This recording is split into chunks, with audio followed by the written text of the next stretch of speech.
Bà nó ngày ok chiên chiên ngày này miền video mùi dậy vìបញ្ហាកាត់សក់ដែលមាន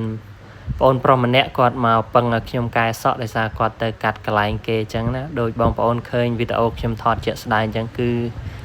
សិតតែស្នាមកត្រៃអញ្ចឹងហើយផ្ដាំផ្ញើទៅជាងមួយចំនួនទូចដែលយើងយកលុយភ្ញៀវហើយយើងគួរណាតែធ្វើឲ្យភ្ញៀវឲ្យបានស្អាត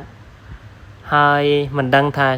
កន្លែងគាត់ឲ្យកូនជាងកាត់ឬក៏គាត់ទៅតែរៀនទេហើយ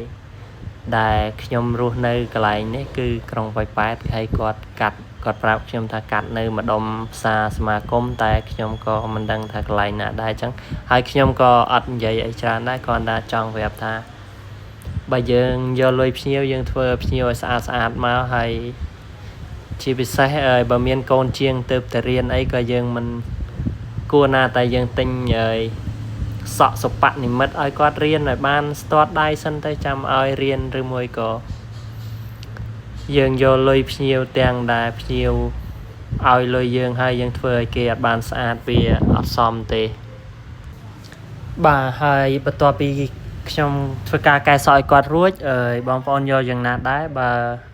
ចូលចិត្តកុំភ្លេច comment ម្នាក់មួយផងហើយជួយបញ្ចេញយោបល់ម្នាក់មួយផងចំពោះវីដេអូនេះហើយបើចូលចិត្តកុំភ្លេចជួយ follow ខ្ញុំបានម្នាក់មួយផង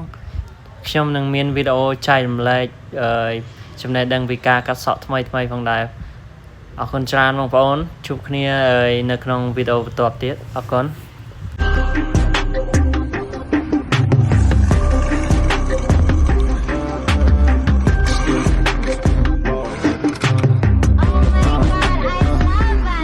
ថ្ងៃនេះកាត់សក់ស្អាតពីលុយពេញកតាបខ្ញុំ shoot so hard មានកម្មវិធីក៏ខ្ញុំផ្លាត់ got a new chain look at my fit ចឹងទៅយូររងថ្ងៃអត់ពេលអាចเป็นណាំ real មនុស្សខ្ញុំ chill you know me ខ្ញុំចាយ my skill ចម្លែ my bill បើនៅកែបជី jet ski ថ្ងៃនេះក៏សក់ស្អាតពីលុយ